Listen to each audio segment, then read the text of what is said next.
Tiene que ser una cosa muy sencilla. Que nosotros estamos calculando probabilidades al momento en que hacemos una tabla de frecuencia. ¿Sí? Si repetimos en un número importante, por ejemplo, tenemos un tamaño de muestra de, pónganle, 20, 30 novillos, ¿sí? Extraemos novillos de manera aleatoria de una población, ahí es cuando estamos haciendo un experimento aleatorio, ¿sí? Estamos extrayendo los novillos, los estamos pesando, y luego estamos distribuyendo sus pesos en una tabla de frecuencia conformada por diferentes clases, un número X, como mínimo 5 clases, calculamos la frecuencia y calculamos la frecuencia relativa en tanto por uno, o sea, en proporción. Como el tamaño de la muestra es grande, podemos asumir que eso es probabilidad. Entonces, si nosotros de esa población ya tenemos probabilidades individuales de cuántos novillos están en cada clase, ¿sí? ¿Cómo se calcula la probabilidad? Haciendo la frecuencia absoluta, la phi, dividido n. Entonces nosotros ya sabemos más o menos de cómo se compone de manera estructural, cuál es la estructura de la variable peso, pónganle, de los novillos, y podemos pensar que tiene una distribución así de tipo de campana, que a partir de ahora le vamos a decir que es de tipo normal, ¿sí? Esa es una distribución que tiene forma normal. Entonces, nosotros podemos calcular la probabilidad de que al extraer un novillo de ese conjunto poblacional, ¿qué probabilidad va a tener ese novillo de tener entre tanto y tantos kilos? ¿Sí? Entonces ya estamos haciendo probabilidad, y de una manera muy sencilla, que la teoría, parece que la teoría de probabilidad empaña un poco, pero son, por ejemplo, sucesos mutuamente excluyentes, sucesos independientes. ¿Qué significa eso?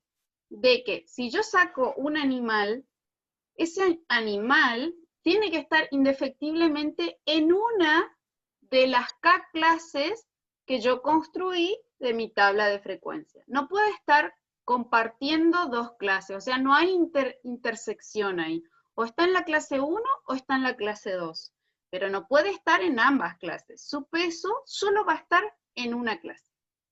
Y también hay otro concepto que entra dentro, que es un fenómeno, un evento independiente. O sea, que yo extraiga un novillo y su peso va a ser independiente del novillo que yo extraiga después o extraje antes.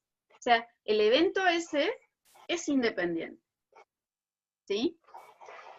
Entonces, hay un montón de conceptos que están metidos dentro de tabla de frecuencia, y que a partir de ahora, nosotros, con esos eventos que ya estudiamos, por ejemplo, ya sabemos el tipo de distribución que tiene el peso de estos novillos, vamos a utilizar algunos ejercicios que hicimos en tabla de frecuencia y todo eso, para ahora ver si esas distribuciones de frecuencia, esos histogramas que construimos, esos polígonos de frecuencia, se asemejan o no a modelos estadístico-matemáticos que son modelos de distribución de probabilidades para variables discretas y para variables continuas. Entonces, por ejemplo, el peso de novillos es una variable continua. El número de defectos de tablas es una variable discreta. Entonces, hay diferentes modelos desarrollados para cada tipo de variable. Entonces vamos a hablar del modelo de distribución normal, ¿sí? Cuando es una variable continua, vayan anotando esto, yo les voy a ir diciendo un punteo de cosas que tienen que ir anotando, sobre lo que tienen que hacer hincapié para repasar. Sucesos mutuamente excluyentes, sucesos independientes, suma de probabilidades, producto de probabilidades, frecuencias a posteriori. Frecuencia a posteriori es la conocida free. Esa es una frecuencia a posteriori que a partir de ahora nosotros le vamos a poner P de X, X entre paréntesis, ¿ok? Entonces, hay un montón de cosas que tienen sus nombres específicos en estadística, pero es solo para hacerse los interesantes, ¿m? Para hacerse los complejos, pero en definitiva nosotros ya estuvimos trabajando con todo eso. A partir de conocer una realidad, nosotros vamos a utilizar modelos estadístico-matemáticos para predecir el comportamiento, ya no de este conjunto que se utilizó para ajustar un modelo, sino que para predecir futuros acontecimientos. Porque el humano, ¿qué es lo que busca? Conocer un fenómeno, conocer un suceso, ¿sí? Y modelizar, utilizar funciones matemáticas para luego no tener que hacer el trabajo, por ejemplo, de medir en campo, de pesar en campo, de evaluar en una situación que es más, digamos, más compleja que estar en el mismo gabinete haciendo cálculos, utilizando las herramientas que ya con las cuales contamos. Entonces se hace una vez el trabajo, se desarrollan modelos estadístico-matemáticos, se encuentran los parámetros que las definen, que ahora vamos a ver cuáles son los parámetros que definen, que algo ustedes más o menos ya saben. Por ejemplo, el desvío estándar es un parámetro que me define a mí cuán achatada o cuán apuntada puede ser la forma de una distribución, ¿sí? Kurtosis, ¿se acuerdan de eso?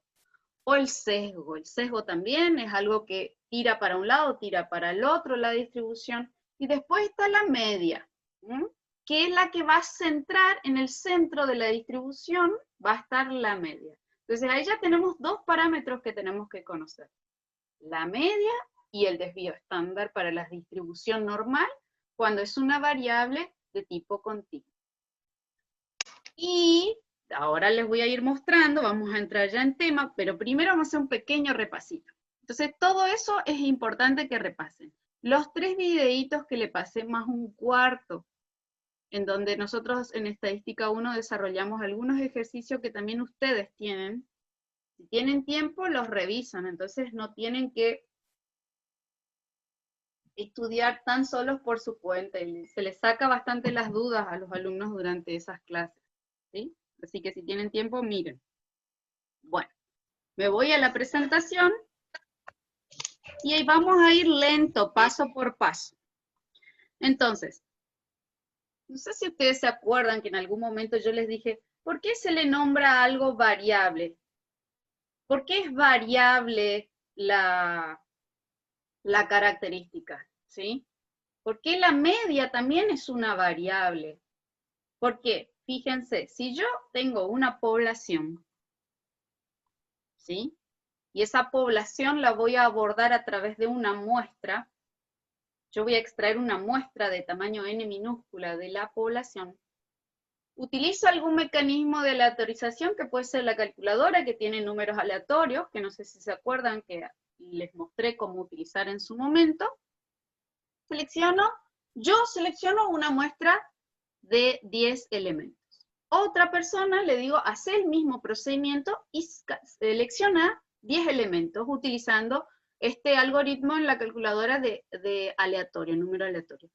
La muestra que extrae, pónganle Alejandro, Candia, la muestra que extrae Alejandro van a ser distintos individuos a la muestra que extraigo yo, ¿sí? Entonces, vamos, cada uno, Alejandro va a la población, extrae los individuos que componen la muestra, le toma la variable, ¿sí? La variable de nuestro interés, esa característica que medimos o que contamos, y calcula la media. La media que él calcula, con los individuos que a él le salieron en la muestra, que él seleccionó, van a dar una media distinta a la media que voy a obtener yo con los individuos que yo seleccioné. Es casi improbable que los dos seleccionemos los mismos individuos, ¿sí? Hay una probabilidad muy baja de que él extraiga los mismos individuos que yo. Entonces, la media que él obtiene es una, la media que yo obtengo es otra. Entonces, también la X raya, media, aritmética, promedio, es una variable también, ¿sí? Vayan teniendo en consideración eso. Yo le voy tirando algunas cosas que son importantes. no vamos a teorizar tanto en esta parte de la estadística. Algunas cosas les tendré que dar por decreto, ¿sí? Salvo al que verdaderamente le interesa y quiere profundizar, lo puede hacer utilizando el libro de Moschetti, sobre el cual yo me voy a basar bastante, por lo menos en 2 ejercicios que les voy a mostrar hoy o cuando tengamos tiempo. Entonces, nosotros, para repasar la parte de probabilidad, sabemos que al obtener distintas muestras de una población, ¿sí?, las medidas descriptivas van a variar. O sea, la media va a variar, el desvío va a variar de muestra en muestra. La mediana, el modo, el sesgo, la kurtosis, los cuartiles, todo va a variar porque los elementos que componen la muestra van a ser distintos, ¿sí? Van a ser diferentes, van a variar. Respecto del parámetro poblacional, que es uno solo, y solo podemos obtener el verdadero valor del parámetro cuando hacemos un censo. Anoten eso, ¿sí? Yo les voy a preguntar. ¿Cuándo obtenemos los valores paramétricos o los valores o los parámetros de una población? Cuando hacemos un censo. ¿Qué significa hacer un censo? Hacer un relevamiento exhaustivo al 100% de todos los elementos que componen a la población. Nosotros eso no hacemos, ¿sí? Nosotros muestreamos. ¿Qué significa muestrear? Es el acto de seleccionar o de extraer una porción o subconjunto de la población, llevándola a cabo de tal manera de que los individuos que componen la muestra sean lo más representativos de la población.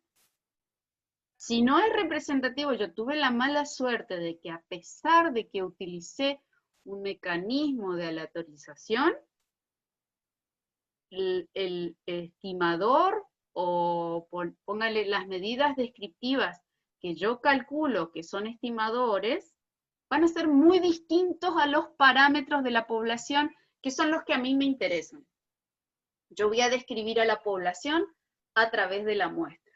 Yo no sé cuánto valen los parámetros, ese famoso mu, sigma, sigma cuadrado, no sé, pero voy a poder calcular un error de muestreo, que conceptualmente es la diferencia entre el verdadero valor del parámetro poblacional y el estimador que yo calculé con la muestra. ¿Ok? Entonces, ante la incertidumbre, dice acá, la probabilidad es un instrumento fundamental de la estadística. ¿Por qué? Porque a nosotros nos va a permitir inferir, hacer inferencia o estimar los parámetros poblacionales a través de las muestras. Ahí entra el concepto de probabilidad, ¿sí? Que yo le voy a calcular el estimador muestral de la muestra, ¿sí? X raya, voy a calcular un intervalo de confianza entre qué y qué valor se encontraría el verdadero valor del parámetro con cierto nivel de confianza.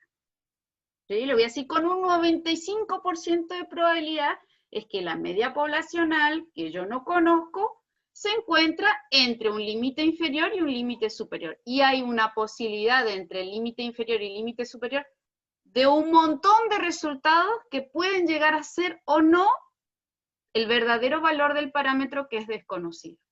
Hay un 5% de probabilidad, pónganle, de que ninguno de esos resultados sea el parámetro en cuestión. Yo no lo voy a saber. No es mi problema como estadístico. Yo le digo, bueno, hay un 95% de probabilidad de que el verdadero valor del parámetro desconocido de la población esté o sea alguno de estos valores que están entre este valor mínimo y este valor máximo. Entonces, tengo todo un rango de posibilidades, ¿ok? Entonces, y a su vez, la probabilidad nos ayuda a nosotros a calcular la probabilidad de que al seleccionar un elemento de alguna de las clases en las que nosotros dividimos nuestros datos, podemos calcular esa probabilidad, ¿sí? Podemos calcular la probabilidad de que si seleccionamos un elemento de ese conjunto de la población, sea, yo puedo saber cuál va a ser la probabilidad de que me salga, por ejemplo, una vaca que tiene entre 400 y 400 kilos entre 400 y 450 kilos de peso. ¿Cómo lo voy a hacer? ¿Cuál es la probabilidad? Y es la free. La free, o sea, la free porcentual, puedo expresarlo en porcentaje, o la free en proporción. La sumatoria de todos los frees tiene que dar 1. La sumatoria de todos los frees porcentuales individuales tiene que dar 100. ¿Se acuerdan? Enseguida vamos a empezar con eso. Acá, fíjense, hay un gráfico. Este es un histograma, pero en el eje vertical están las frecuencias relativas. Entonces pónganle, acá están los puntos medios de cada una de las clases. ¿Cuántas clases encuentran ustedes acá en este? ¿En cuántas clases está dividida la serie de datos? 7 clases. A ver, vamos a contar bien. 1, 2, 3, 4. Yo veo 5, o veo mal. 1, 2, 3, 4, 5. 5 clases son.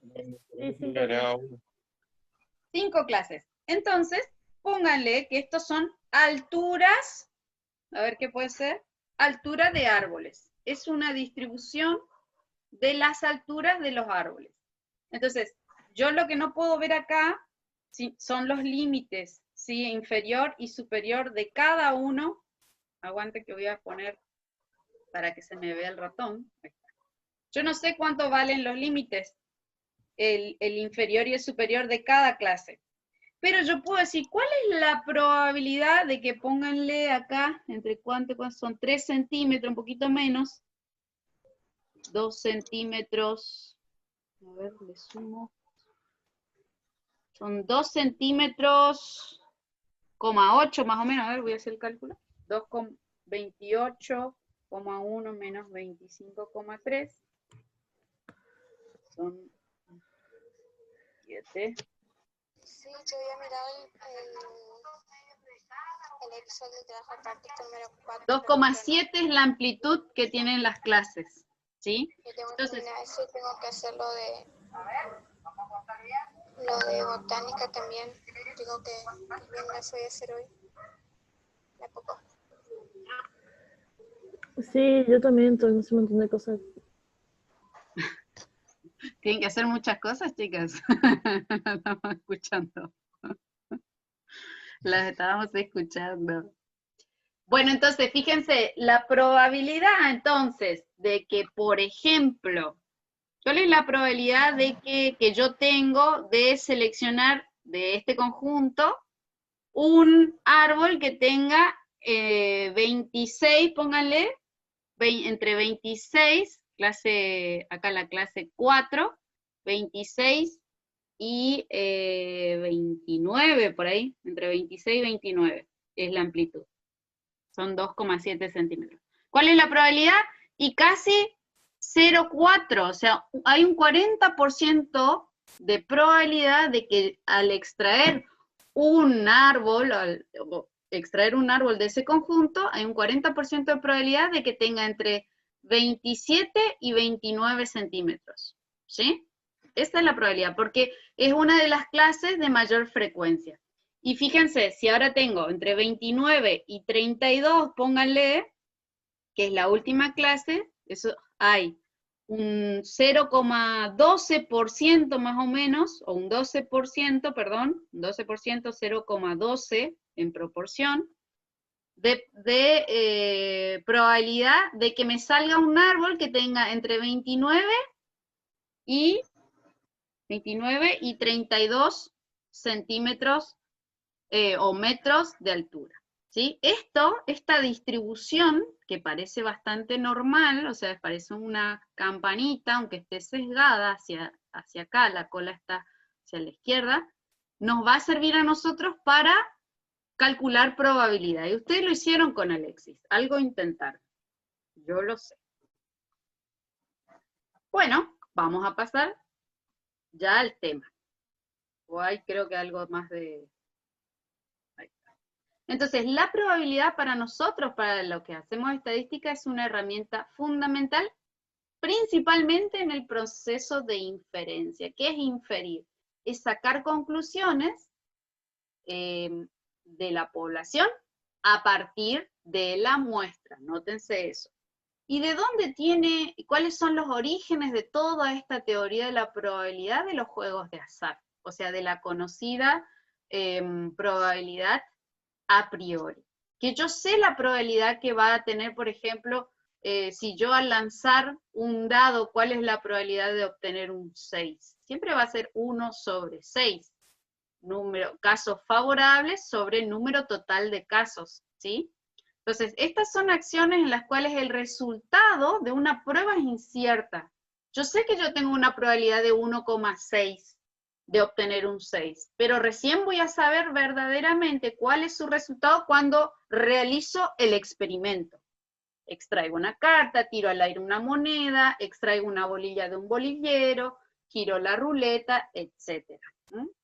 Entonces, aun cuando el resultado de una prueba en particular sea incierto, existe un resultado que se puede predecir a largo plazo. Para nosotros en estadística, a largo plazo significa repetir el experimento en varias oportunidades. O sea, para nosotros repetir el experimento es el tamaño de la muestra o las veces en que yo voy a extraer un elemento. Extraigo 10 elementos, el tamaño de la muestra n minúscula es 10, ¿sí? Eso es repetir o predecir el resultado a largo plazo. Nótense eso. Entonces, nosotros, ¿qué vamos a hacer? Esto ya lo dije recién, en la estadística inferencial se logran resultados respecto de una población, pero utilizando una muestra. Yo describo la población a través de la muestra, yo no cuento con la población. Yo espero que la variable que yo utilizo para describir un parámetro, llámese X raya y mu, el parámetro desconocido, sean lo más parecidos posibles. Y yo voy a tener una probabilidad que voy a poder acompañar de decir, por ejemplo, hay un 95% de probabilidad de que la media mu poblacional esté entre este y este valor. Bueno, la única forma de verificar eso es ir a campo y hacer el censo. Como nadie lo va a hacer, entonces nosotros le decimos, bueno, si en el caso de que vos lo pruebes, hay también un 5% o 1% de probabilidad, depende si es 99% de nivel de confianza, de que el parámetro que yo verifico en campo haciendo un censo no se encuentra dentro del intervalo que voy a construir. Pero eso ya es el tema en la segunda parte que vamos a ver la próxima clase, o quizás el lunes. Así que yo quiero que ustedes aprendan, que entiendan los conceptos, pero voy a necesitar de que ustedes repasen, ¿sí? Por su cuenta, porque acá hay mucho material nuevo, mucho contenido raro que nunca habrán escuchado en sus vidas. Entonces, esto también es muy importante para dejarlos tranquilos a ustedes, que muchas veces la muestra, o pocas veces, o muchas veces la muestra no describe exactamente a la población de la cual fue seleccionada. ¿Eso qué nos dice? Que hay un margen de error. Ese margen de error, nosotros como personas críticas y conscientes del método estadístico, tenemos que controlar ese error. ¿Y cómo lo controlamos? Primero y principal, conociendo más o menos las características que tiene la población. Si la población está compuesta por elementos muy heterogéneos o homogéneos, lo contrario, si son heterogéneos y yo los puedo agrupar a los elementos de la población en grupos más parecidos, yo voy a hacer un tipo de muestreo.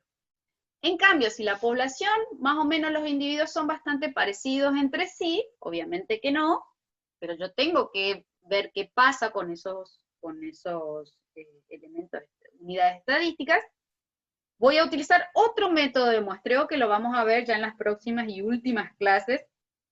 Entonces tenemos un muestreo estratificado, que está compuesto por subconjuntos o estratos parecidos dentro, o sea, todos los elementos que es como un agrupamiento de elementos parecidos. Entonces, entre los grupos hay diferencias, pero dentro del grupo es como clasificar en grupos homogéneos. Entonces, hay altas probabilidades de que nosotros, al extraer elementos de la población, haya un margen de error, ¿sí? De que el estimador que nosotros calculemos del X raya sea muy distinto al verdadero valor del parámetro mu. Esa diferencia entre el parámetro y el estimador se llama margen de error, que luego se va a transformar en un porcentaje o un error de muestreo. Entonces, las conclusiones a partir de una muestra tienen un grado de incertidumbre, ¿sí? La probabilidad que nos va a permitir medir justamente el grado de confiabilidad o lo opuesto, grado de incertidumbre de una estimación muestral. Entonces, no es solo importante calcular una media, un promedio de altura promedio, peso promedio, un número promedio, sino que también es importante acompañar esa estimación con un grado de confiabilidad y un rango entre qué y qué valor se puede estar moviendo el verdadero valor del parámetro. Bueno, esto fue una introducción y fue bastante reiterada. Entonces, algunos ejemplos. Por ejemplo, en la vida cotidiana está presente muchas veces, aunque no haya una fórmula para calcular. Por ejemplo, ustedes se plantean este tema. Un alumno, antes de ser evaluado, no sabe con certeza la calificación que va a lograr. Eso está claro. Salvo que vos estés dominando de arriba a abajo la materia y sepas que te vas a sacar una nota muy alta de 9 o más de 9. O que no hayas estudiado un pomo y que tampoco hayas prestado atención en las clases, que no hayas hecho los trabajos prácticos, no hayas practicado. De ninguna manera sabes de movida de que la vas a anclar, salvo de que la suerte esté de tu lado. ¿Ok? Por ejemplo, otro. Los pronósticos meteorológicos se basan en modelos probabilísticos. Nosotros siempre obtenemos en nuestro celular, no sé si todos tienen activo, es un servicio de meteorólogos que hacen modelos estadísticos matemáticos de probabilidades, por ejemplo, de lluvia o de que salga el sol, y nos tiran una probabilidad. Esa probabilidad es un valor que por lo general se expresa en porcentajes, ¿sí? O en tanto por uno. Y después, en casos riesgosos, los médicos no suelen asegurar el 100% del éxito en las operaciones. Ahí también hay una probabilidad inmersa, ¿sí? Detrás del accionar de cualquier médico, ¿sí? Siempre hay operaciones más complejas que otras, donde los médicos te dicen, bueno, con un 20%, vos tenés un 20% de recuperación plena, cuando las operaciones son, digamos, oncológicas o lo que sea. Eso por la experiencia, por el número de veces de que ellos dieron, o sea, ellos pueden tirarte un número o una probabilidad de éxito, ¿sí? Bueno, ven que esto está interesante. Entonces, por ejemplo, otro. La cuarentena por el coronavirus, esto, fíjense, se pensaba en marzo que la cuarentena por el coronavirus se iba a levantar al mes siguiente, que la inflación en Argentina en el 2020 será menos o menor a 30%. Ustedes el curso de bioestadística en el 2020, o sea, cursaron o cursan bioestadística en este año, y en 3 años más se reciben. ¿Sí? Estos son todos diferentes tipos de eventos y son probabilísticos, o sea, no hay ninguna certeza de que ocurran así, hay una probabilidad. Que mañana llueva, hay una probabilidad de que la próxima semana se enamora de mí la persona que me gusta, puede pasar.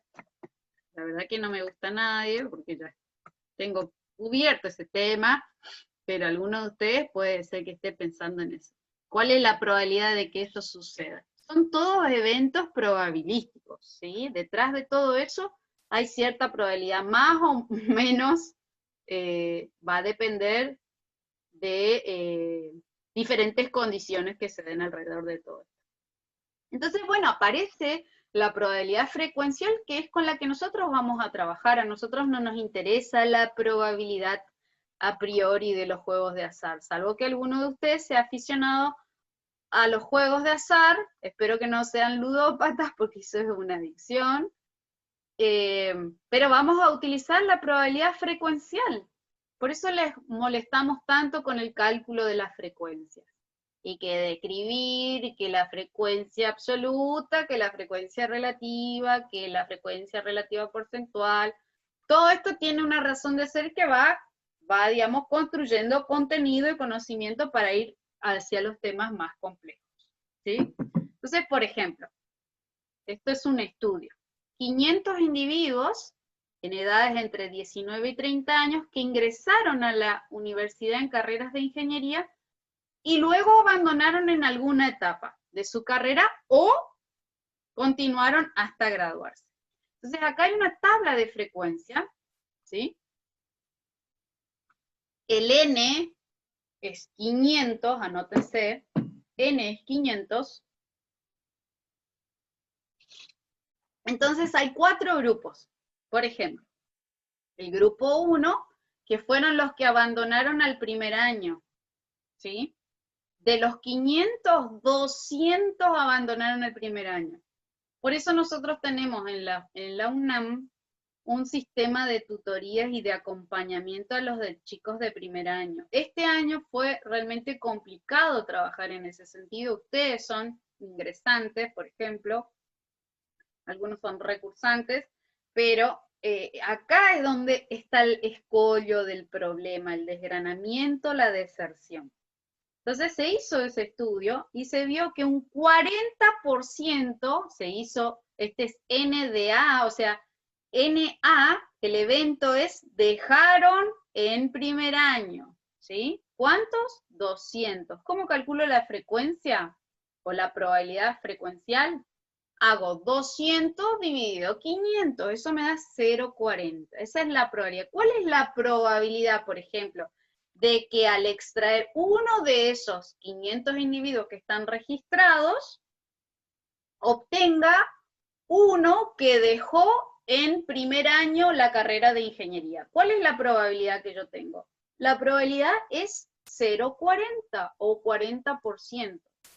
Tengo un 40% de probabilidad de que al extraer un individuo de ese conjunto de estudiantes, sea uno que abandonó al primer año. ¿Se entiende la aplicabilidad de lo que es probabilidad? Esto a mí me sirve para hacer predicciones. Yo estoy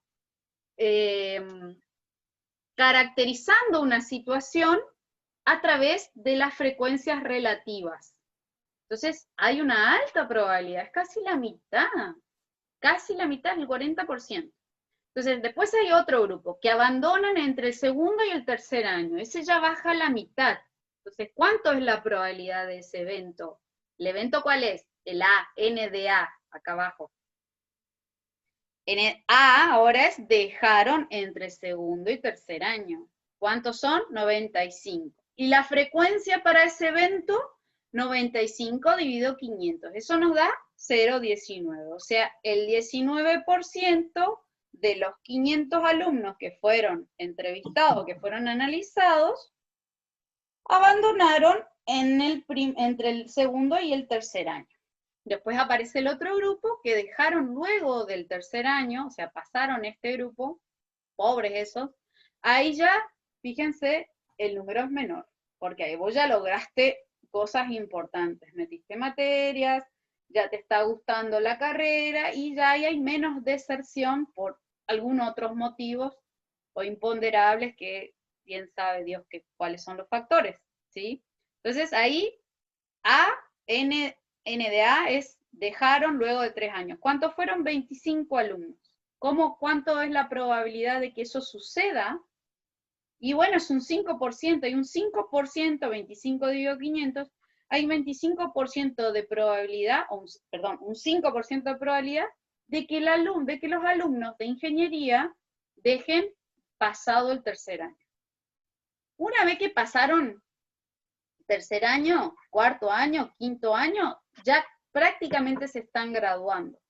Entonces, de los 500 alumnos o los 500 ingresantes, 180 se graduaron. ¿Qué porcentaje representa eso? 0,30, o sea, ¿qué proporción? 0,36.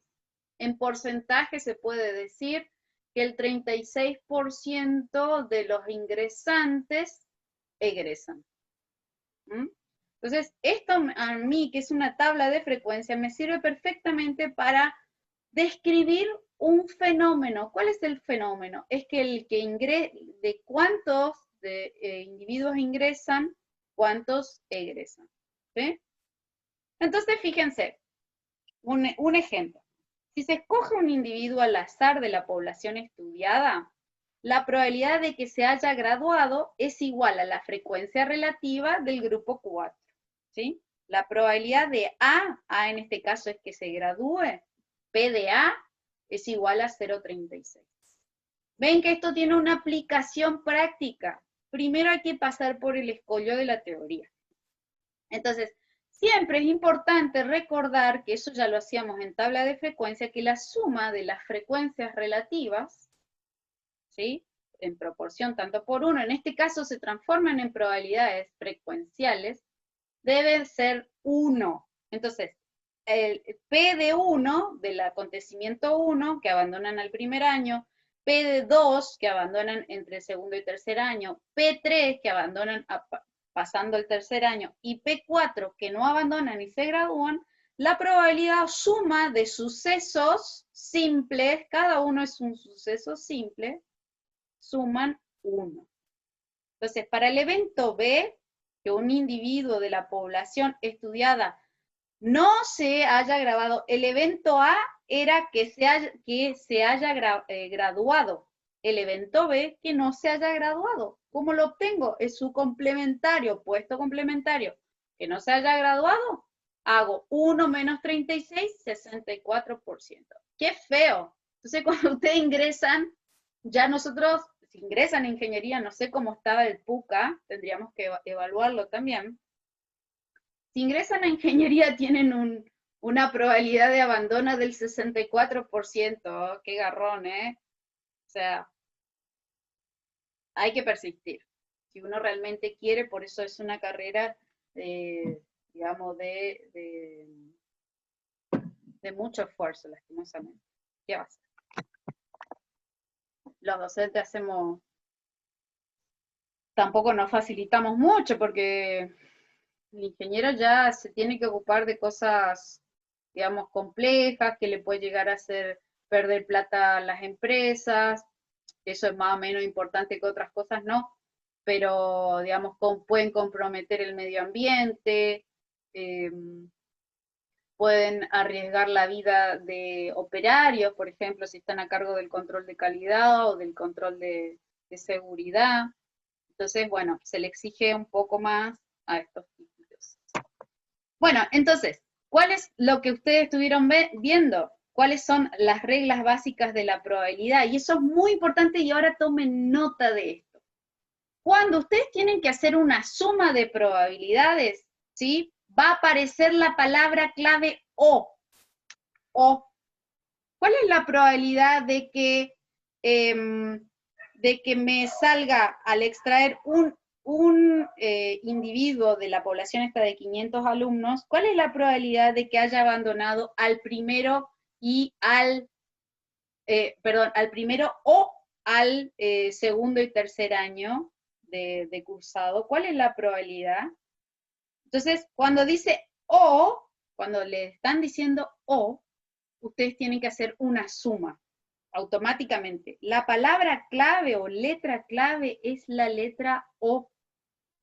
O es la probabilidad de que haya abandonado en el primer año o de que haya abandonado entre el segundo y tercer año. Entonces, ustedes suman esas dos probabilidades individuales, que era 0,40 más 0,19. Esa es la probabilidad de abandonar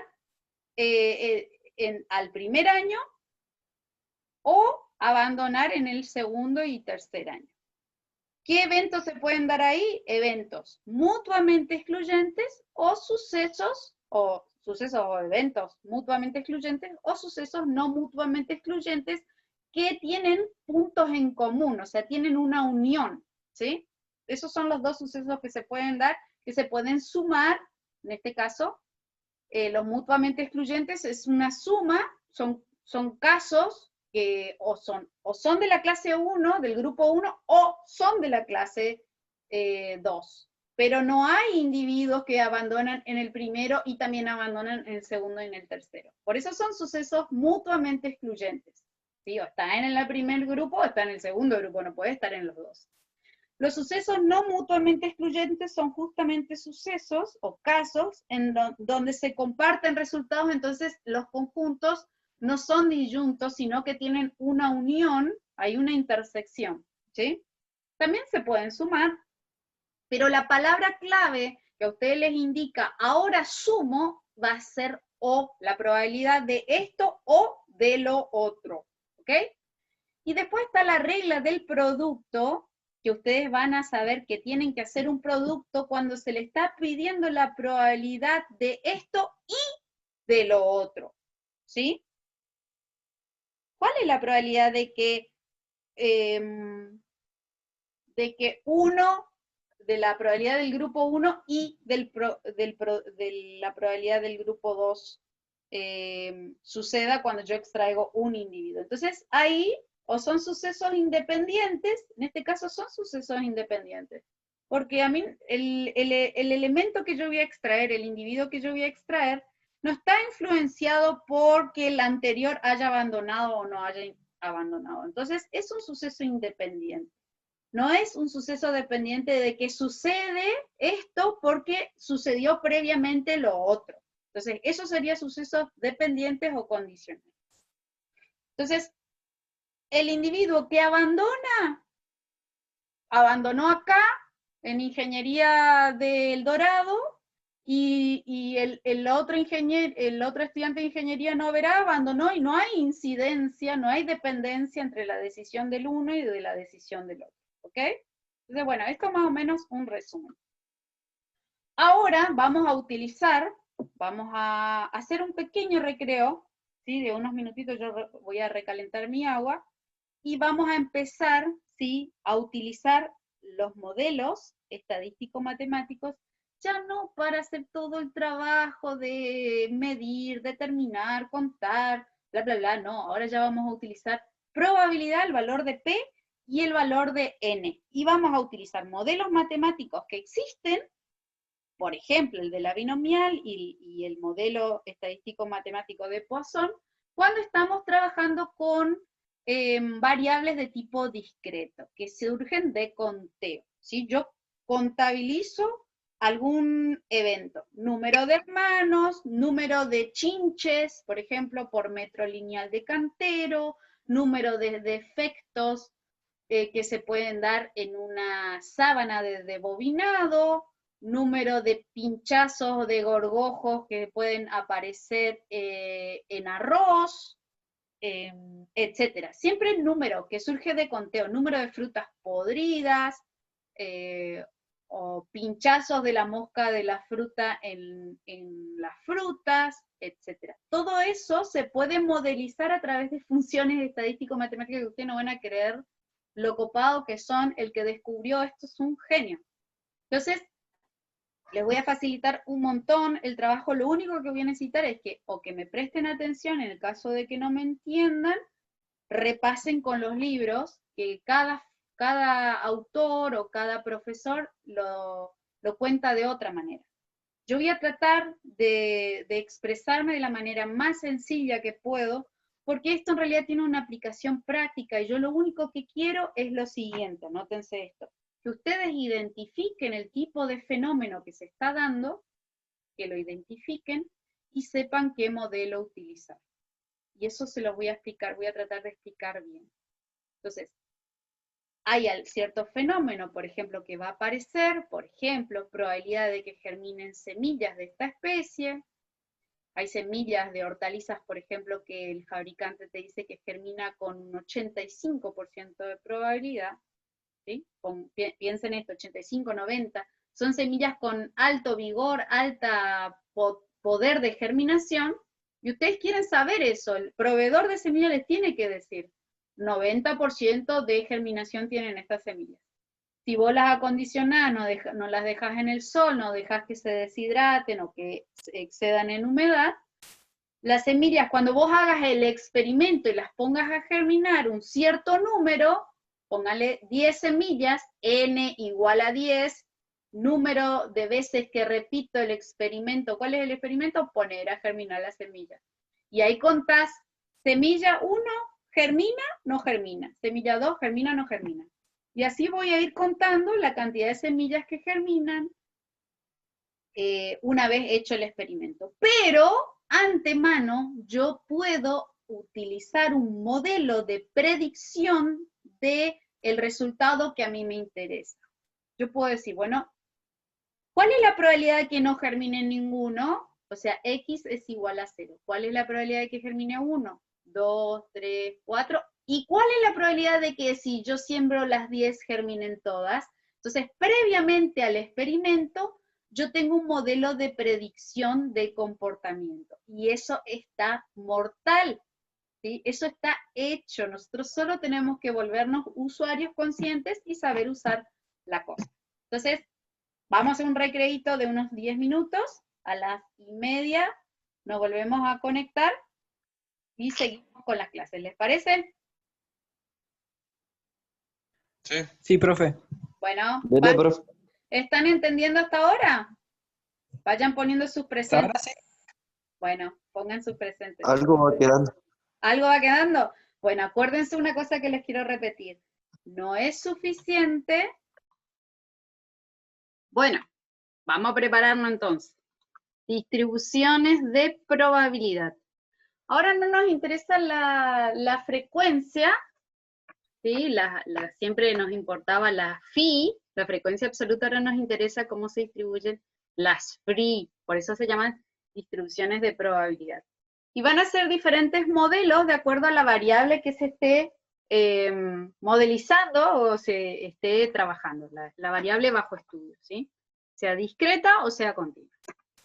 Entonces, bueno, a ver, esto arranca algún día. La variable aleatoria, eso es muy importante, eso siempre es una variable aleatoria. Al trabajar, por ejemplo, en la toma de decisiones, por ejemplo, en una empresa que realiza el control de calidad de sus productos, o cuando se realizan ensayos agroforestales o en la investigación, siempre hay situaciones en las que nosotros vamos a utilizar modelos estadísticos matemáticos para hacer predicciones que van a describir cómo es el proceso bajo estudio, cuál es su comportamiento. Y eso nos va a permitir a nosotros calcular probabilidades que están asociadas con ese proceso, ¿sí? Con el objetivo de describirlo, de experimentar con él y poder explicar la forma en que se comporta el proceso, ¿sí? Entonces, algunas utilidades, por ejemplo, determinar la probabilidad de encontrar K número de fardos de tabaco con fallas en un grupo de N fardos, ¿sí? Si yo tengo 100 fardos, ¿cuál es la probabilidad de encontrar 5 fardos que tengan de tabaco con fallas? ¿Sí? O, por ejemplo, ¿cuál es la probabilidad de encontrar un número K de animales con una enfermedad, llámese brucelosis, en un lote de N animales? ¿Sí? La brucelosis tiene un porcentaje de afectación. ¿Sí? Hay zonas con mayor o menor brucelosis o aftosa o alguna enfermedad. Entonces, nosotros vamos a tener una probabilidad de que el animal se vea afectado por esa enfermedad y vamos a tener un lote de tamaño N minúscula o N mayúscula. Vamos a extraer esa muestra de tamaño n minúscula, y queremos saber la probabilidad de que al extraer n animales, cuántos de ellos, K animales, tengan la enfermedad.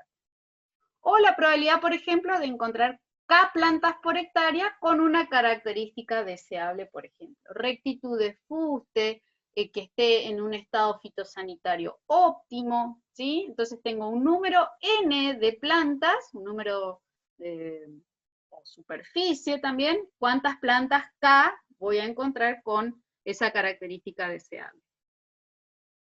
Todo esto se calcula en base a la probabilidad de ocurrencia, ¿sí? Entonces, ¿qué es una variable aleatoria? Una variable aleatoria puede ser una magnitud X, ¿sí? Es aleatoria si como resultado de un experimento toma uno y solamente un valor posible, de antemano desconocido y dependiente de casos fortuitos, ¿sí? Una variable o magnitud X, ¿sí?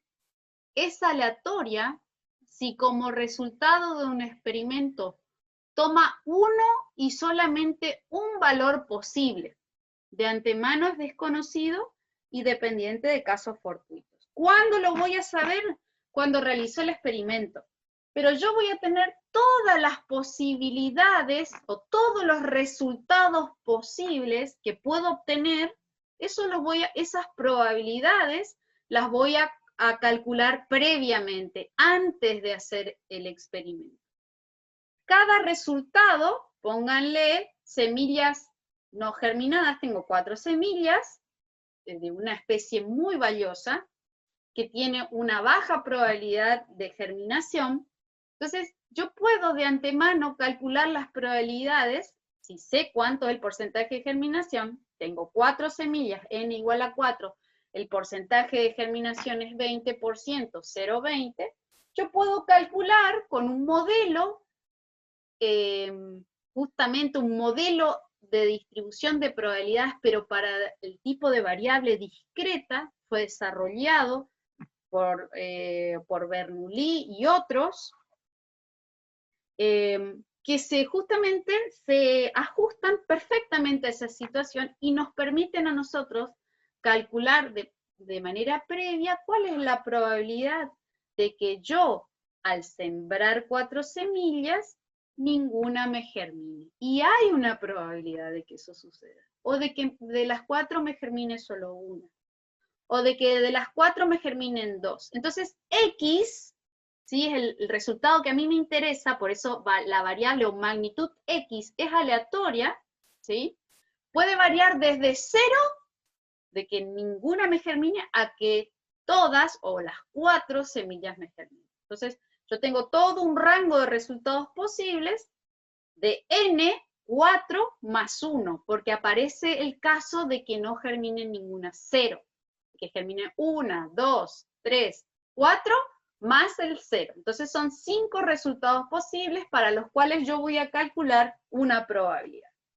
Entonces, dado un experimento aleatorio, corresponderá un número real a cada resultado del experimento. ¿Qué significa eso? Un número real es 0, 1, 2, 3, hasta el valor de n. N es número de experimentos, número de semillas que pongo a germinar, por ejemplo, ¿sí? Número de casos. Una variable aleatoria es una función numérica definida en un espacio muestral. Eso es todos los resultados posibles que yo puedo obtener de realizar un experimento aleatorio, ¿ok?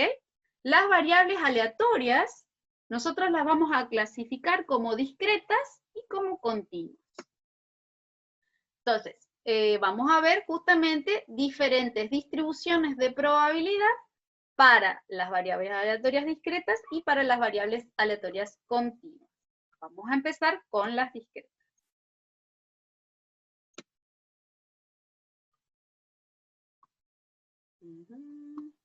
Ahí está. Voy a activar. Bien, las diferentes, o los diferentes tipos, los diferentes nombres de las distribuciones de probabilidad, estas dos primeras son las que vamos a ver, ¿sí? Y se dan en dos casos especiales, la binomial y la distribución de Poisson. La distribución binomial se da en aquellos casos en donde la respuesta, ¿sí?, del experimento que yo voy a hacer tiene solo dos resultados posibles. El experimento individual, llámese el experimento sembrar una semilla, ese es el experimento, y los resultados posibles que yo tengo de esa semilla es de que germine y de que no germine. Hay solo dos resultados posibles en una observación individual. ¿Germina o no germina? Es una variable dicotómica, se dice. Hay dos resultados posibles, solo dos resultados posibles. Con una probabilidad de ocurrencia, por ejemplo, porcentaje de germinación, P. ¿Sí? Un porcentaje de que no germine, 1 menos P, que nosotros le denominamos Q. P más Q suman 1. Esa es la probabilidad general de este estudio que estamos haciendo, un estudio de germinación de tantas semillas que tienen un porcentaje de germinación de tanto. Para usar binomial se tiene que dar eso de que la variable, de que la respuesta sea dicotómica, o sea, hayan dos resultados posibles, de que el tamaño de la muestra no sea muy grande, y de que de la probabilidad de ocurrencia, vayan anotando porque esto es cuando uso cada uno de estas distribuciones, de estos modelos de distribución de probabilidades para variables discretas. Binomial, tengo que asegurarme de que cada vez que yo repito el experimento, el valor de probabilidad de ocurrencia, por ejemplo, porcentaje de germinación, 90% o 0,9, se mantenga constante. Siempre se mantiene constante. Para todo este conjunto de semillas, el porcentaje de germinación es de 0,9. Punto. El porcentaje de germinación o la probabilidad, el valor de P, tiene que ser mayor a 0,10, o sea, mayor al 10%, ¿sí?, de ocurrencia de ese fenómeno. Porcentaje general de, el suceso que estoy estudiando. El tamaño de la muestra no tiene por qué ser grande, o sea, tiene un tamaño pequeño, 10, 20, hasta ahí, y si no, y la probabilidad tiene que ser mayor a 10, de 10 a más. Ahora, después viene la distribución de Poisson, que también vamos a ver, es un caso extremo de la distribución binomial, que se da cuando la probabilidad de que ocurra cierto fenómeno sea menor a 10. O sea, esto se llama que son casos raros de ocurrencia casi cero. O sea, las probabilidades de que suceda algo, por ejemplo, de que a ustedes, si toman algún medicamento, les produzca algún efecto colateral, muchas veces eso está dentro de las prescripciones médicas, de que te dé un rash cutáneo, si tomás este antibiótico. La probabilidad de que eso pase va a ser del 2%. Entonces, cuando se dan en casos extremos y el tamaño de la muestra es muy grande, ¿sí?, de que, por ejemplo, en 1000 pacientes, solo a 2 le haya dado ese efecto adverso. Entonces, eso es un caso extremo de la binomial. La respuesta también es, presenta el síntoma o no presenta el síntoma.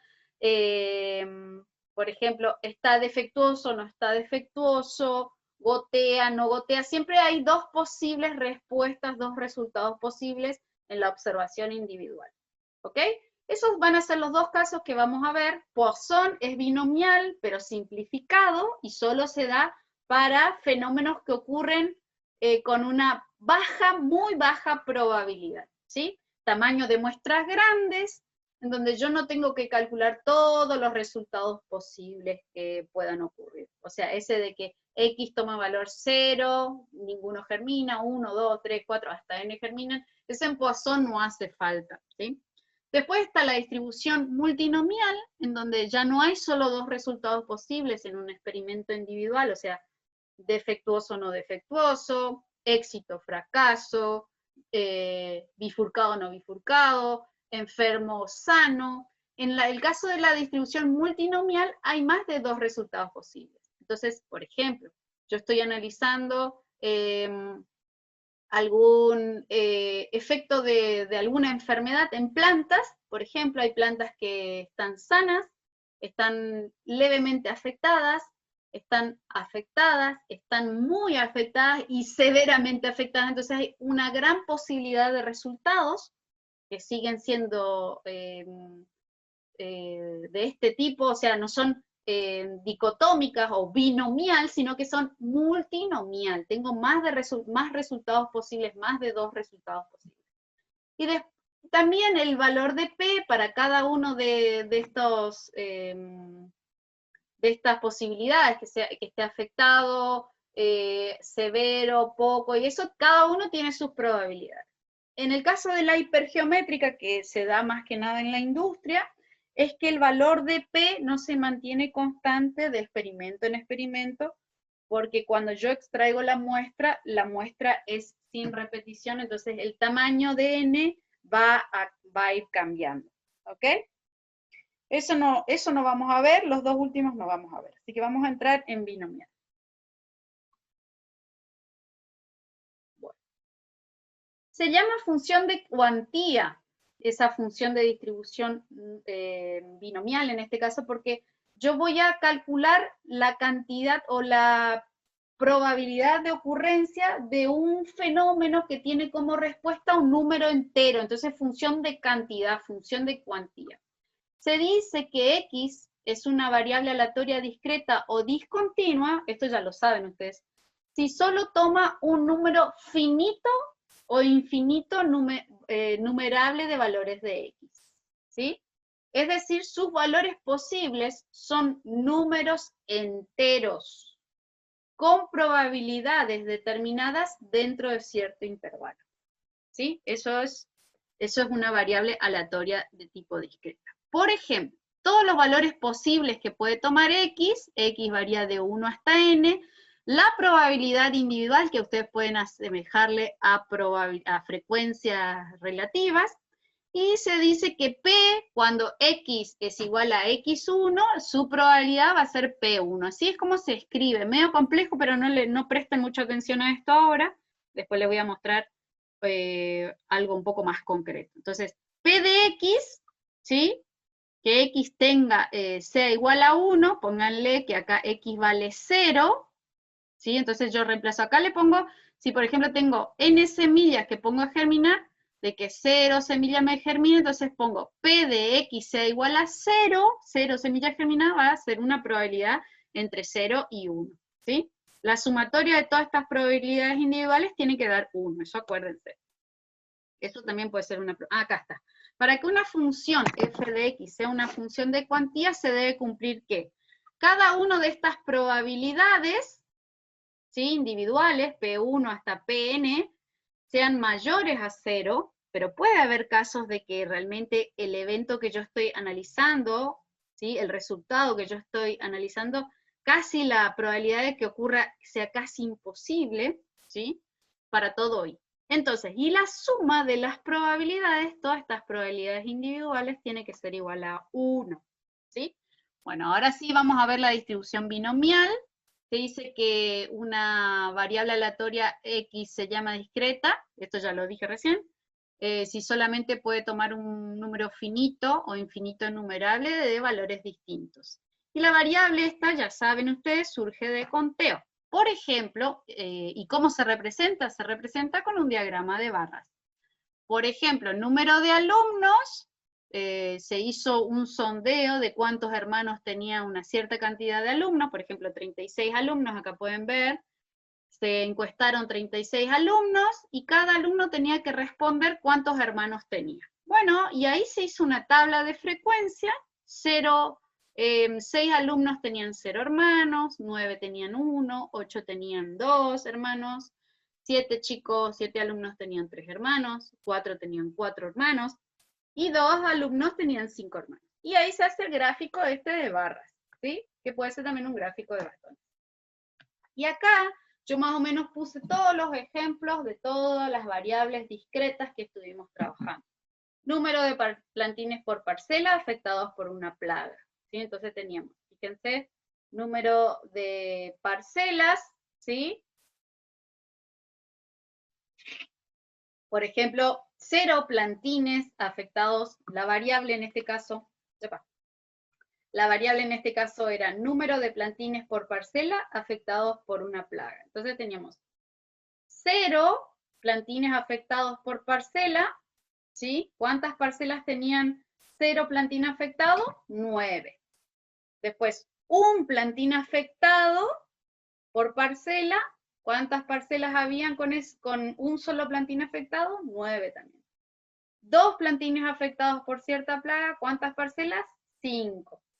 Y así sucesivamente. Por ejemplo, después otro ejercicio que hicimos, número de tirantes defectuosos o creo que esto fue un ejemplo durante el desarrollo de la clase, número de tirantes defectuosos por paquete.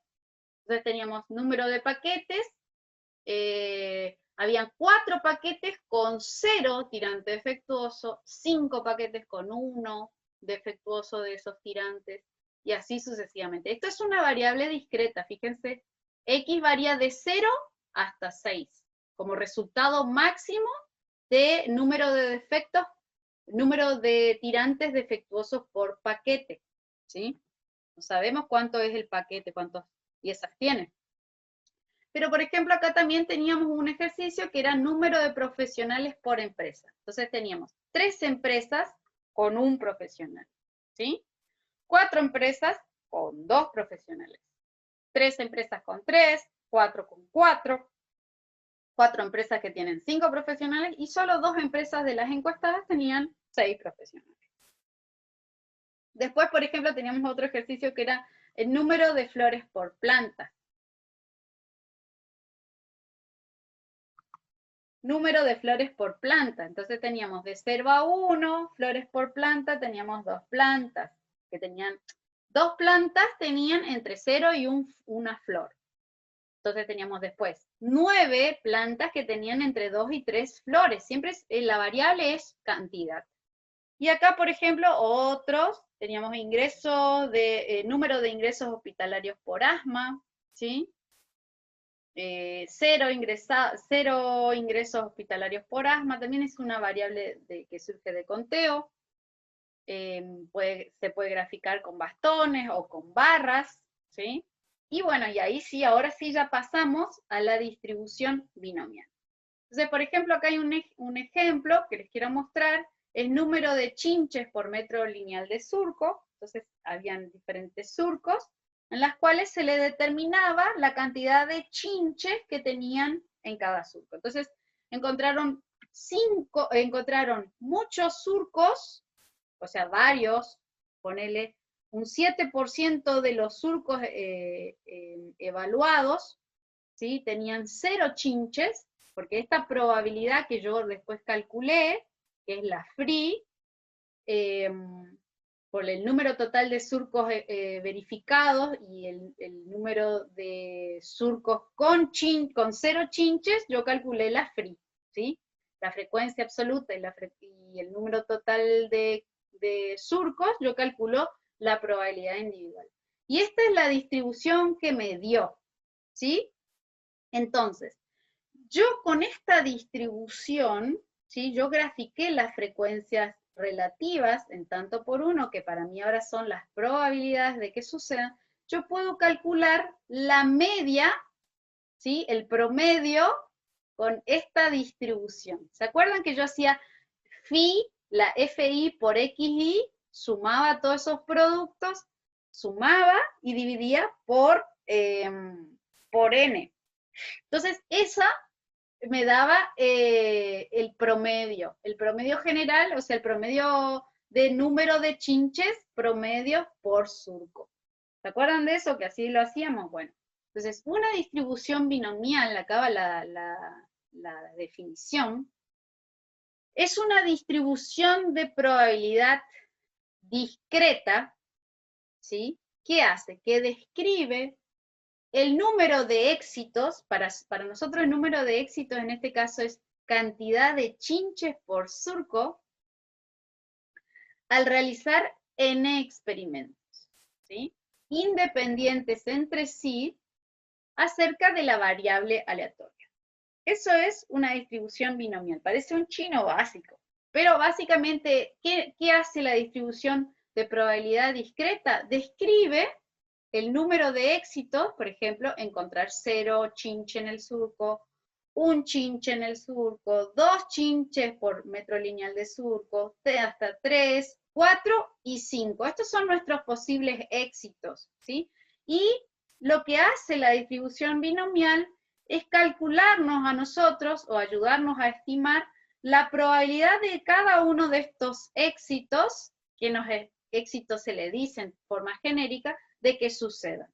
Entonces, fíjense, hay una mayor probabilidad en este fenómeno que se estudió de que hayan 2 chinches por metro lineal de surco. Acá hay un 35% de probabilidad casi de que si yo voy a ese surco sembrado con cierto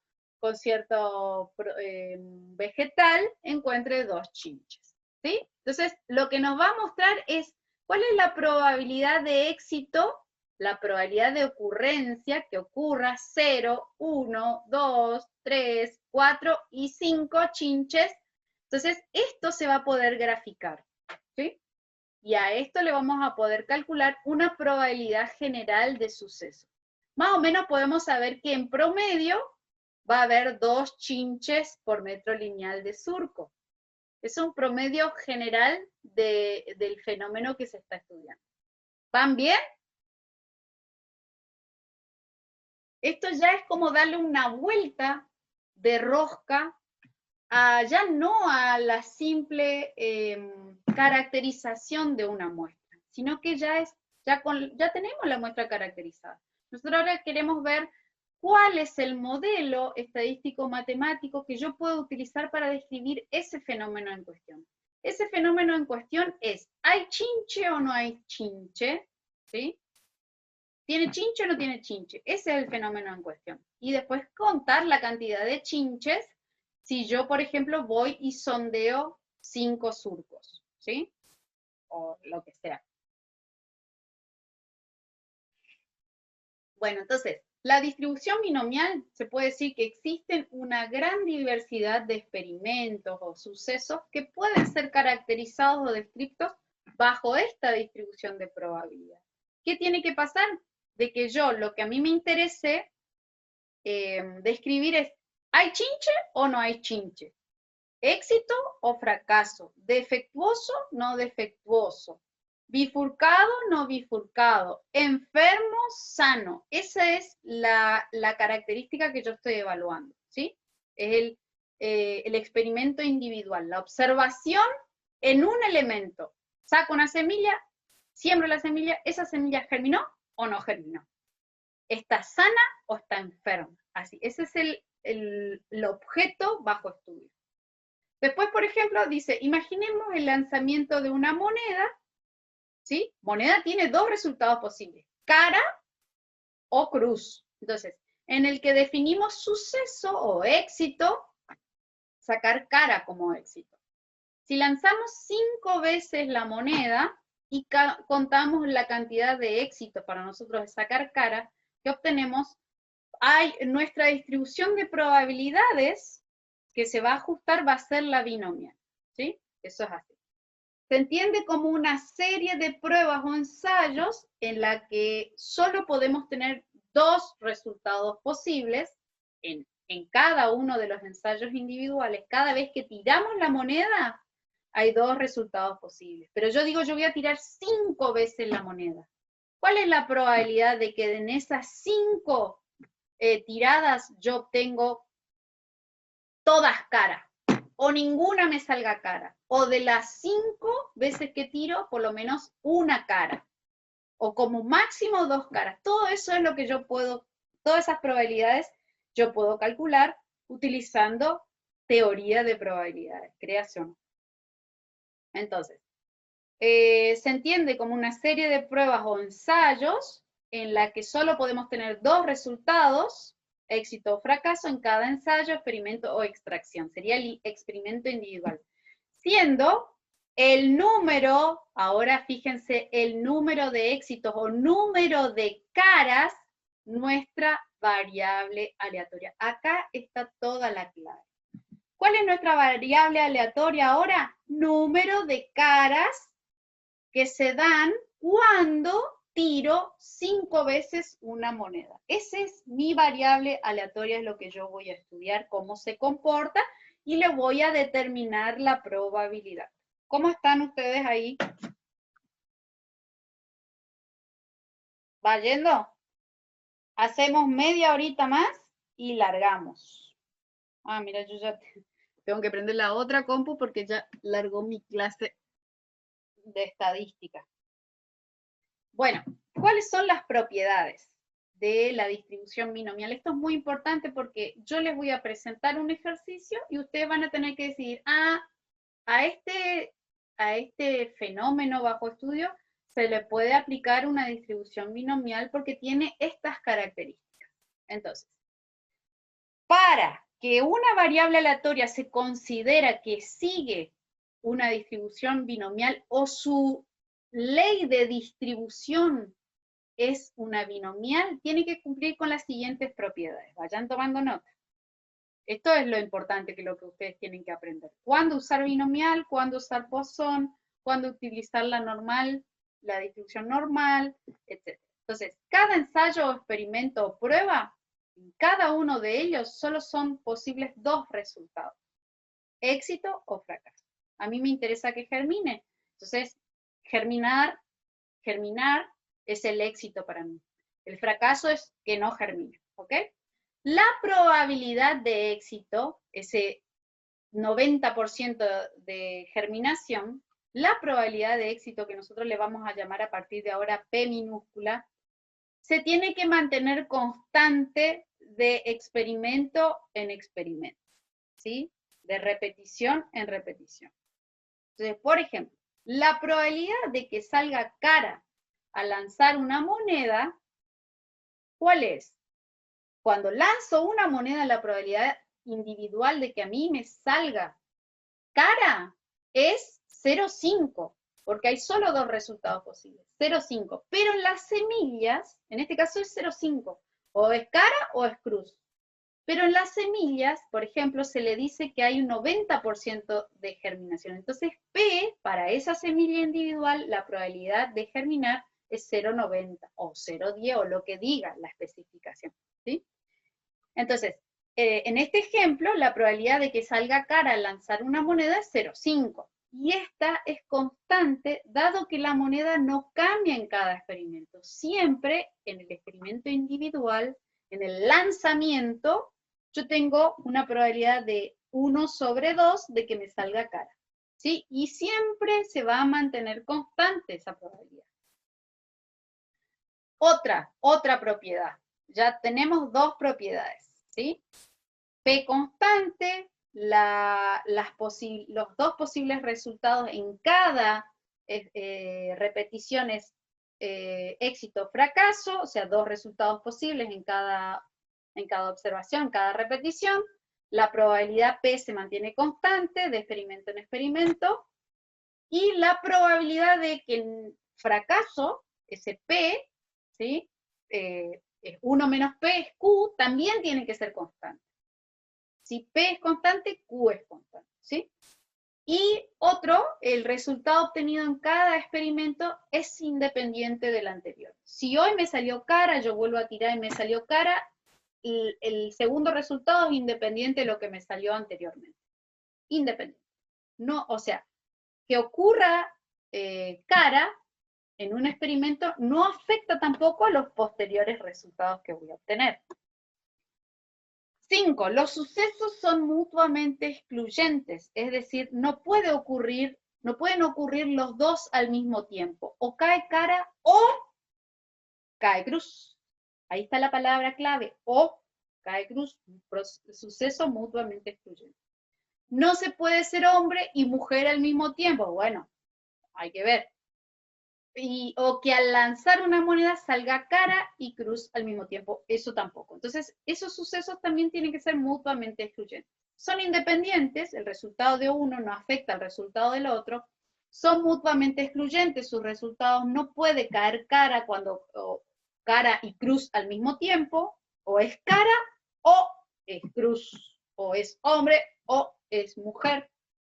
Biológicamente, salvo caso que hay muy pocos hermafroditas, o es hombre o es mujer. Después lo que pase después y cómo yo me conciba, si quiero concebirme como hombre, bueno, eso es otra cosa, pero biológicamente el sexo es hombre o mujer.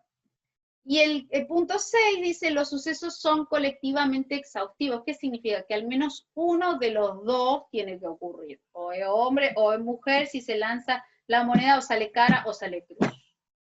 Salvo que caiga en una rendija y quede parada la moneda, que puede pasar también. Bueno, ahora esto tienen que tomar nota. La variable aleatoria que sigue una distribución binomial se suele representar de la siguiente manera. X se distribuye, esa ondita acá que ustedes están viendo, la onda esta que están viendo acá, significa, escriban acá, o sea, escriban X, onda, abro paréntesis, N y P. ¿Sí? ¿Qué significa eso? Que X se distribuye según N y P. ¿Qué significa eso? Que el valor que va a tomar X, su probabilidad, va a estar en función del tamaño de la muestra, el número de repeticiones, el tamaño del experimento y la probabilidad de que ocurran éxitos en este caso. Entonces, ¿quién es N? N representa el número de ensayos o experimentos y P es la probabilidad de éxito. Éxito en general es lo que a mí me interesa probar, ¿no? Germinación, por ejemplo, porcentaje de germinación, porcentaje de defectuosos, porcentaje de sanos, porcentaje de enfermos. Entonces, estos son los dos parámetros, pongan bien grande, que los parámetros que definen la forma en que se distribuye la variable aleatoria de tipo binomial, los dos parámetros son N y P. Cuando se sabe que cierta variable aleatoria se distribuye como una binomial, se tiene que tener en cuenta dos parámetros, N y P. Anoten eso. Y ya enseguida vamos a ir a un caso práctico. Mientras tanto yo voy a prender mi otra compu, un segundo. Y activar la clase.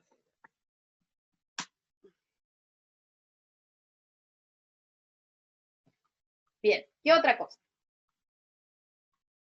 Ahora aparece la fórmula. Esta es una suerte de fórmula que parece chino básico, pero no se preocupen porque realmente es súper práctica.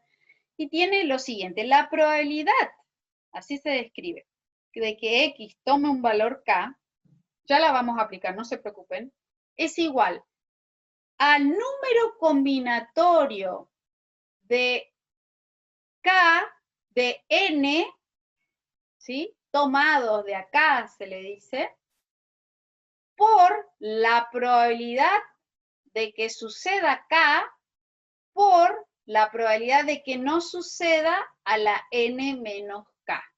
Esto parece un chino básico, pero no se preocupen. Esta parte acá, que es un número combinatorio, se le dice contador de casos posibles, ¿sí? De que suceda K veces lo que yo estoy estudiando, o sea, número de semillas germinadas, por ejemplo, de 10 semillas. Que ninguna germine, o sea, 0, el que 0 sea el resultado que a mí me interese, calcular la probabilidad de que ninguna germine, o sea, que X sea igual a 0, ¿cuántos casos se van a dar en 4 semillas, por ejemplo? Entonces, ¿cuántas posibilidades yo tengo de que de esas 4 semillas que yo pongo a germinar, ninguna germina? Entonces, la semilla 1 no germina, la semilla 2 no germina, la semilla 3 no germina, la semilla 4 tampoco no germina. Es solo un caso posible, solo una combinación posible se da. Entonces, esto que está en circulito, ponga en grande, es el contador de casos. Ahora ustedes ya no tienen que hacer todo ese trabajo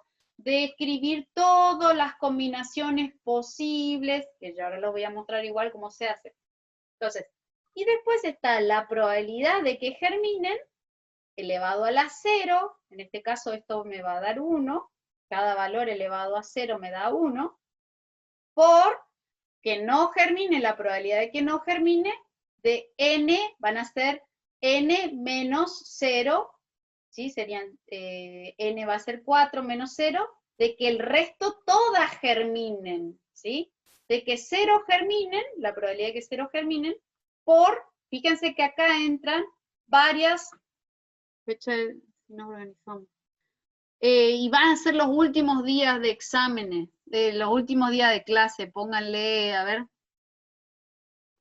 Todavía falta bastante de ver, chicos. Dejé de compartir bruscamente. ¿Están preocupados por el examen? No se preocupen. Tenemos 15 minutos. El examen podría ser el día que se cierra. Yo voy a preguntar si puedo estirar al máximo. Si no es el viernes 4, va a ser el martes 1 de diciembre. ¿Sí? Si ahí yo puedo seguir estirando, estaríamos haciendo el recuperatorio el 8. ¿Sí? Si no me dejan hacer el 4 de diciembre el último examen, lo haríamos el martes y el recuperatorio sería la semana. ¿Sí? No se preocupen. Bueno, vuelvo porque quiero mostrarles el ejercicio. Entonces, fíjense, voy a explicar de nuevo. Si mi evento es de que de las 4 semillas, n igual a 4, no germine ninguna, k igual a 0, entonces k toma el valor igual a 0, x es igual a 0, la cantidad de casos que se van a dar con esa combinación de que ninguna germine va a ser una sola combinación. Por p a la 0, o sea que la probabilidad es 0,90, 0,90 elevado a la 0 me va a dar 1, por, acá se está dando lo que se conoce como producto de probabilidad, ahora le voy a mostrar, ¿sí? Por 0,10, que es la probabilidad de que no germine, y de que de esas 4, n menos 0, o sea 4 menos 0, de que todas las 4 germinen, ¿sí? Ahora vamos a ir rápido al de Moschetti, al libro de Moschetti, para que yo les pueda mostrar el primer ejercicio de la guía de trabajos prácticos. El viernes seguimos con eso, no se preocupen, yo les voy a mostrar bien, todo tranquilo más. Entonces, vamos al ejercicio 1 de la guía, ¿sí? Que, a ver, ¿dónde está? ¿Dónde está mi ejercicio? Un segundito que ya lo encuentro.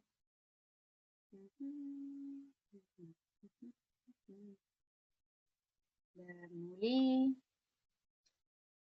Y acá aparece. Bueno, vamos a ampliar un poquito esto. Ay, yo me olvidé de entrar en mi clase. Un segundo. Bien, acá estamos. El ejercicio 4. Voy a agrandar un poquito para que puedan verlo. ¿Están viendo el PDF, que es el libro? No, profe. No, no se está viendo, disculpen. Que no proyecte. Ahí está. Acá. Ahí tiene que entrar. Ahí me dicen cuando se empieza a ver.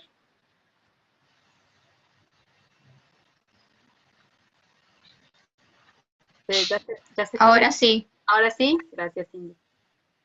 Sí. Ahí entro a mi clase y ya los atiendo. Bueno, lean el ejemplo 4, que es para nosotros el ejercicio 1 de la guía de trabajos prácticos número 5. Dice, un vendedor de semillas de cierta especie garantiza un poder germinativo del 90%. Una persona compra un paquete de 4 semillas y la siembra en una maceta. ¿Cuál es la probabilidad de que germinen 3? Y de que germinen por lo menos 2, sería 2 más 3, la probabilidad de 2 más la probabilidad de 3, más la probabilidad de 4, ¿sí? Ahora vamos a ir viendo todo eso. Entonces, todo eso yo lo hago previamente. ¿sí? Antes de hacer el experimento, yo voy a determinar cuál es la probabilidad de que de estas 4 no me germine ninguna, de que me germine solo una, 2, 3, y que me germinen las 4. Entonces, el experimento es sembrar 4 semillas. Este experimento se puede pensar como 4 repeticiones del ensayo de Bernoulli. ¿Por qué? Porque el ensayo de Bernoulli dice que hay solo 2 resultados posibles, o germina o no germina, pero en este caso nosotros vamos a repetir 4 veces el ensayo de Bernoulli, que tiene solo 2 resultados posibles. Entonces por eso dice 4 repeticiones. N es igual a 4. En mi fórmula, acuérdense la fórmula de la distribución binomial que les mostré recién, voy a volver a poner en esta fórmula, fíjense, acá aparece N, acá aparece N, acá aparece P, Q se puede calcular haciendo 1 menos P, entonces estos son los 2 parámetros que yo necesito conocer.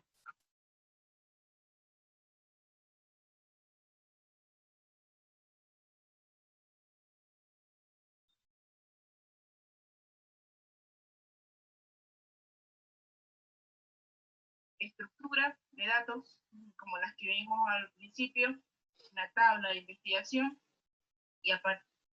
Ahí tuve que silenciar mi clase.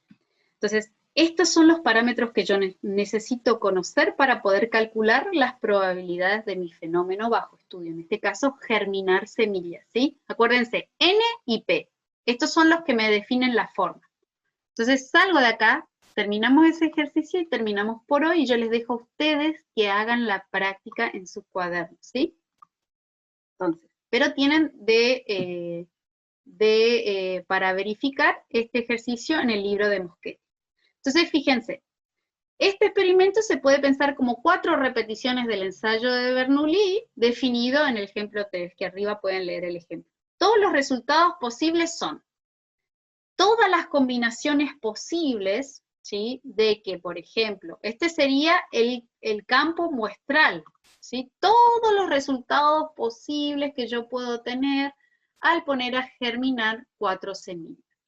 Los resultados extremos son de que los 4 germinen y los otros, el otro extremo es de que ninguna germine. Y después vamos con las combinaciones de que germine 1, ¿sí? De las 3 primeras, perdón, las 3 primeras germinan y la última no germina. O sea, X toma el valor igual a no germinar, es el resultado que a mí me interesa. De que 3 germinen, por ejemplo, de que todas germinen, de que 3 germinen, fíjense acá, las 3 primeras germinan, la última no germina. Después, 2 germinan, la tercera no germina, y la cuarta vuelve a germinar. Entonces, X toma el valor igual a 3, o sea, 3 germinan, ¿sí? Después hay otra combinación posible, 3 germinan, y otra vez una no germina, después, que sería en este caso, la segunda no germina, la primera, la tercera y la cuarta germinan. Después hay otra vez el mismo resultado posible, pero otra combinación, porque cada semilla acá que germina o no germina importa, entonces no germina la primera, pero las 3 siguientes sí germinan. Y después viene el otro caso posible o el otro resultado de que 2 germinen y 2 no germinen. ¿Cuántos casos hay de esos? Por ejemplo, los 2 primeros germinan y las 2 últimas no germinan, o sea, la semilla 3 y 4 no germinan. O bien, de que suceda lo otro, o, acuérdense, la palabra o es suma, pero dentro de que de que no germine la primera, germine la segunda, germine la tercera o germine la cuarta, no incide, no hay incidencia, son eventos independientes. Pero, o puede pasar de que suceda esto o suceda lo otro, de que germine la primera, no germine la segunda, no germine la tercera y vuelva a germinar la cuarta. O de que no germinen las 2 primeras y de que germinen las 2 últimas. O bien de que no germine la primera, de que germine la segunda, de que germine la tercera y de que no vuelva a germinar la cuarta. Siempre hay dos germinadas y dos no germinadas. O bien que pase lo siguiente, de que la primera no germine, de que la segunda germine, de que la tercera no germine y de que la cuarta no germine. Estas son todas las combinaciones posibles que se dan de 2 semillas germinadas de 4 que se ponen a germinar, ¿sí? Ese es el número combinatorio que yo voy a aprender a calcular, número combinatorio. O también se puede dar el caso de que la primera germine, la segunda no germine, la tercera germine y de que la cuarta no germine. Y después viene el otro caso, de que solo germine una y que el resto no germine. Y así se va combinando. Entonces vamos a contar cuántos son los casos de que, por ejemplo, germinen todas, ¿sí? 1, de que germinen las 3 y una no germine, entonces 1, 2, 3, 4. Hay 4 casos que se pueden dar de que solo germinen 3. ¿Cuántos casos de que solo germinen 2?